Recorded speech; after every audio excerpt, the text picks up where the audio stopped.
दोस्तों, आलसी भी एक ऐसा आदत है, वो भी ज़िंदगी को बर्बाद कर देता है। हम लोग समय से पहले नहीं जागेंगे तो ज़िंदगी सिर्फ अफसोस और पछतावे के बिना कुछ नहीं रहेगा। तो दोस्तों, आज की कहानी है आलसी के बारे में।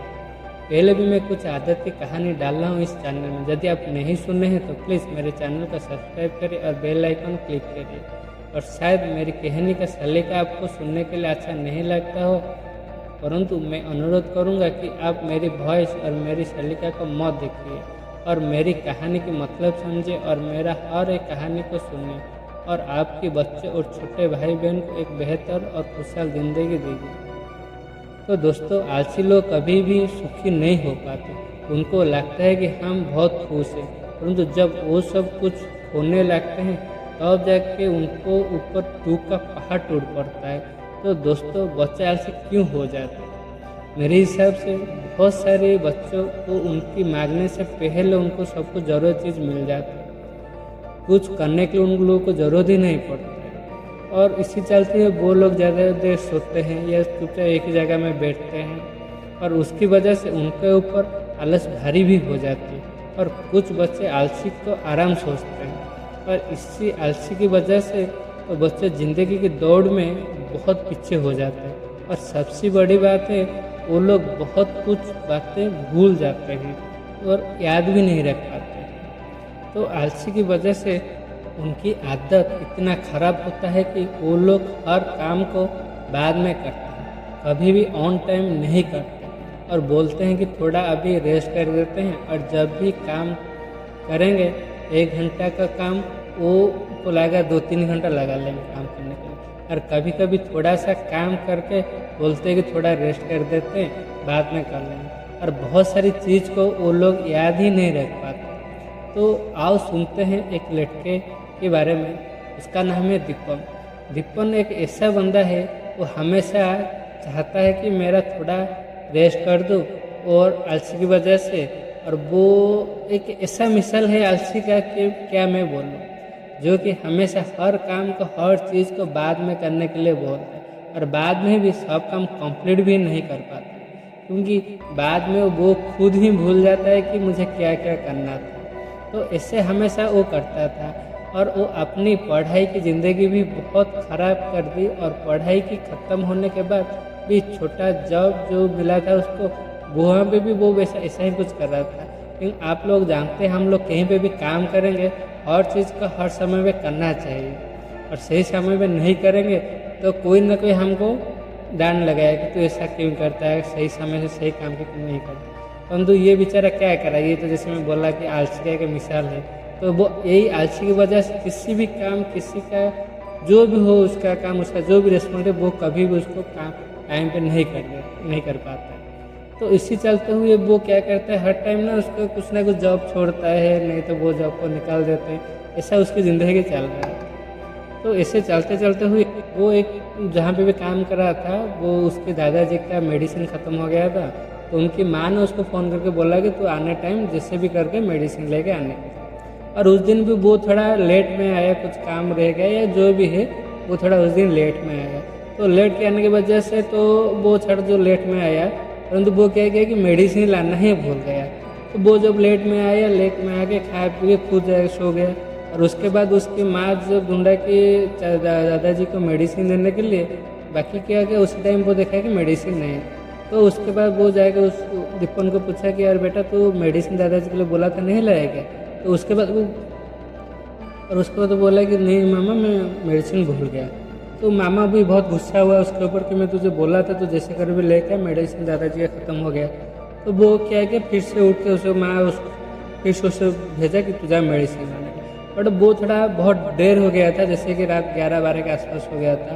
और वो जहाँ भी गया सब मेडिसिन दुकान भी बंद था, या शायद थोड़ा और भी दूर चला जाता, 5-6 किलोमीटर जाओ जाता, शायद वो जगह बड़ा मार्केट था, वहाँ पे शायद मेडिसिन दुकान खुला था। आप लोग जानते हैं जहाँ बड़ा मार्केट होते हैं, या तो 12-1 बजे तक मेडिसिन दुकान खुला होता है। और कहीं पे तो मेडिसिन सब रात भर भी खुला होता है।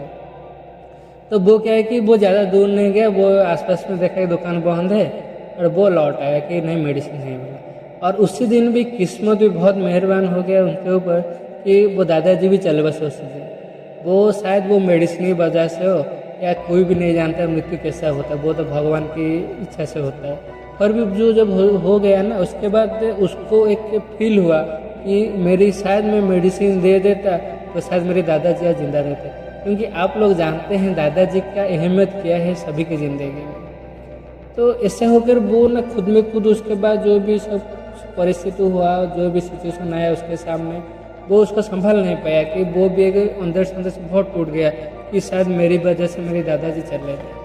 तो जब कोई ऐसा होता है ना कि हम लोग खुद किसी मतलब जो कि हमारा सबसे प्यारा चीज़ है, प्यारा इंसान है, हम लोग उनकी हमारी वजह से वो हम लोग उनको खो देते हैं, खुद की वजह से हम उनको खो देते हैं, तो कहीं ना कहीं वो दिल को चुभ जाता है।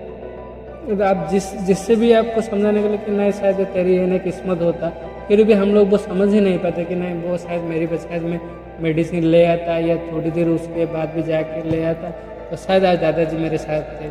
तो ऐसा हो कि वो बहुत समय के बाद मतलब बहुत दिन ऐसे बहुत कुछ सोचा कि तो आहिस्ता आहिस्ता वो उसका क्या वो उसको खुद में खुद बदलाव लाया कि मैं कैसे आलसी से कैसे मैं अच्छा बनूंगा, कैसे एक्टिव बनूंगा, जैसे और जैसे लोग होते और जैसे उसके साथी जैसे होते हैं कि बहुत एक्टिव रहते हैं, जो काम से आलसी नहीं होते। तो वो ऐसे ही बहुत कुछ किया, जैसे कि बहुत कुछ मोटिवेशनल स्टोरी सुनना, कुछ एक्सरसाइज सुनना, एक्सरसाइज सुन के एक्सरसाइज भी किया भी खुद, और कहीं ना कहीं 1-2 साल के बाद वो आहिस्ता आहिस्ता पूरा खुद में खुद बदल गया। उसके बाद उसका लाइफ पूरा नॉर्मल हो गया, जैसे कि वो आप ऑफिस में हो, दोस्त वगैरह में हो, घर में हो, क्योंकि दोस्त वगैरह में भी वो ऐसा भी करता था, कभी कभी दोस्त की कुछ पार्टी हो या कहीं पे जाने के लिए बोला तो वो कभी समय पे आने के बाद सोता रहता था, नहीं तो आना नहीं पा रहा था, ऐसा बहुत कुछ होता था। तो जब आहिस्ता आहिस्ता 2 साल के बाद सब कुछ बदल गया तो उसकी ज़िंदगी भी बहुत बदल गया, और उसके बाद उसका ज़िंदगी पूरा नॉर्मल से चला। तो दोस्तों ये सिर्फ आलसी से 1-2 को ऐसे हम बहुत लोग देखेंगे, शायद हमारे बच्चे भी ऐसे ही होते होंगे कुछ ना कुछ आलसी, क्योंकि वो लोग ऐसा ही होते हैं कि जो बोलते हैं ना शायद उनके पास कुछ काम नहीं होता है या उनकी ज़रूरत हम लोग पूरी कर देते हैं, तो इसलिए वो ऑटोमेटिक आलसी ही बन जाते हैं। और वही आलसी की पनख ना उनके कैरियर में भी बहुत कुछ परेशानी खड़ा कर देते हैं, उनका जॉब चला जाती है, कैरियर या उनकी जो भी लाइफ है वो लाइफ में उनकी बहुत तरह की मुसीबत ले आती है। तो वो लोग ये जब छोटे होते तो उन लोगों को पता नहीं होता, जब वो आहिस्ता आहिस्ता बड़े होते हैं, कहीं जॉब करते हैं या बिजनेस करते हैं, उनके बाद वो सब कुछ रियलाइज होता है कि मेरे ये आलसी की वजह से मेरा कैरियर आज इसकी मतलब पूरा डेंजर की कदर में आ गया है। तो दोस्तों मैं सिर्फ आपको अनुरोध करूँगा, आपके बच्चों आपको लगता है कि मेरा बच्चा आहिस्ता आहिस्ता आलसी होते जाता है, तो आलसी को हटाने के लिए उनके साथ ऐसा कुछ कीजिए कि वो आलसी नहीं कर पाए। जैसे कि मेरा कहने का मानना है कि मैं कहता हूँ मानना की है कि जैसे कि आप लोग शायद उनके बच्चों को ऐसा कुछ काम बताइए कि वो रेगुलर काम करते हैं, उनका पढ़ाई कैरियर के बाद घर के काम हो, मार्केट के काम हो, जैसे भी उनको काम करते थे। नहीं तो उनको डेली बोले कि तू सुबह उठ के एक्सरसाइज कर, नहीं तो आपके पास बहुत पैसा होगा तो उनको सोशल वर्क में लगे, क्योंकि सोशल वर्क में ऐसे बहुत कुछ चीज़ है वो लोग देखेंगे ना, शायद उनके अंदर से एक तूफान उठेगा कि नहीं मैं खुद को बदल के कुछ करना है, उनके ऊपर ऑटोमेटिक वो आलसी भाग ही जाएगा। नहीं तो आप लोग ऐसे भी कर सकते हैं। तो बच्चों को जो होता है ना, आप हमेशा कोशिश कीजिए कि 5-10 दिन के अंदर एक समय से दुनिया में घूमे, आपकी चारों ओर घूमे, उनको देखा कि देख भाई तो लोग कितना मेहनत करके ज़िंदगी काटते हैं, और जो आलसी में रहता है ना, आलसी की वजह से वो रह जाता है, वो ज़िंदगी बहुत पीछे, उसके साथ बहुत कुछ बुरा भी होता है, वो ज़िंदगी में कभी आगे बढ़ नहीं पाता और वो कभी सुखी भी नहीं रह पाता। शायद उसी तरफ से कुछ समझाने के लिए कोशिश कीजिए, और शायद उसके बाद क्या होगा कि वो भी आहिस्ता आहिस्ता एक वो आलसी भी भाग जाएगा और वो भी उसकी ज़िंदगी में बहुत कुछ अच्छा करेगा, वो आहिस्ता आहिस्ता खुद भी बदल जाएगा। तो दोस्तों नमस्कार, मैं विश्वजीत हूँ। मेरा कहानी आपको अच्छी लगी हो तो प्लीज़ सब्सक्राइब मेरा चैनल, लाइक शेयर कमेंट के लिए मत भूलिए, और जो भी कहानी है समय ऑफ लाइफ का मैं लाऊँ वो आपके पास पहले पहुँचे, और आप भी मुझे आशीर्वाद करें कि आपके लिए मैं इससे अच्छी कहानी ला सकता हूँ जो कि रियल लाइफ में ही होता है। और अंतिम में मैं सिर्फ इतना ही बोलना चाहूँगा कि कुछ भूखे लोगों को भूख मिटा सकते हैं तो मिटाइए, और आपकी इसी काम की वजह से भगवान भी आपके ऊपर बहुत खुश रहेंगे और आपको आशीर्वाद भी करेंगे, और आपके जीवन में कभी ना कभी आपकी मदद किसी का भी ज़रूरत होगा और आपके पास कोई अपना नहीं होगा तो भगवान किसी रूप में आके भी आपको मदद करेंगे। जय हिंद।